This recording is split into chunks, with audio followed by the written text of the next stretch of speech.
চট্টগ্রাম ভিত্তিক এস আলম গ্রুপের চেয়ারম্যান সাইফুল আলম মাসুদ ও তার পরিবারের বিরুদ্ধে ৯টি দেশে ছড়িয়ে থাকা ৪৭০টিরও বেশি শেল কোম্পানির মাধ্যমে প্রায় $২০ বিলিয়ন পাচারের অভিযোগ উঠছে। আসুন দেখে নেওয়া যাক $২০ বিলিয়ন মানে কত টাকা। প্রায় ২,৩৯,৬২০ টাকা। এগুলো আমাদের সামনে কিছু সংখ্যা মাত্র। আমাদের ব্রেন এমন বড় সংখ্যা প্রসেস করতে সক্ষম নয়। আসুন বোঝার চেষ্টা করি বাস্তবে অর্থে এই সংখ্যা অর্থ কি। বাংলাদেশে অর্ধেকের বেশি মানুষের গড়ে মাসিক ইনকাম হচ্ছে প্রায় ২৪,০০০ টাকা। এস আলমের লুটে নেওয়া ওই পরিমাণ টাকা বাস্তব দুনিয়া অর্থ হচ্ছে প্রায় ১০ কোটি মানুষের পুরো মাসের বেতন। বলা যায় পুরো বাংলাদেশের অর্ধেকেরও বেশি মানুষের বেতন। কিংবা একজন গড় উৎপাদনশীল বাংলাদেশে প্রায় ৮৩,২০,১৩৯ বছরের বেতন। কিংবা এই টাকা দিয়ে প্রায় ২ লক্ষ পরিবারকে কোটিপতি বানিয়ে দেওয়া সম্ভব। এগুলো তো গেল কেবল কিছু সংখ্যা।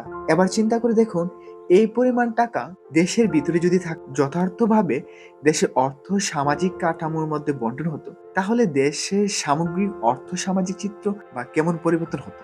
লক্ষ্য করুন এই পাচারকৃত অর্থ কার? দেশের জনগণের, আমার, আপনার, আমাদের। আরো লক্ষ্য করুন এটি কেবলমাত্র এক ব্যক্তির পাচারকৃত অর্থের পরিমাণ। তাহলে কল্পনা করুন তাদের পুরো মাফিয়া সিস্টেম কি পরিমাণ আমাদের অর্থ সম্পদ লুটপাট করছে। আরো প্রশ্ন করুন কিভাবে তারা আমাদের উপর এই জুলুমের বৈধতা পেয়েছে। আমাদের অবশ্যই সমস্যার রুট কাজে তাকাতে হবে, এবং আমরা বলছি শুধু তাকিয়ে দেখাই আমাদের কোনো মৌলিক উপকার করতে সক্ষম হব না, বরং সেখান থেকে আমাদের শিক্ষা নিয়ে সামনের সমাধানের পথে অগ্রসর হতে হবে।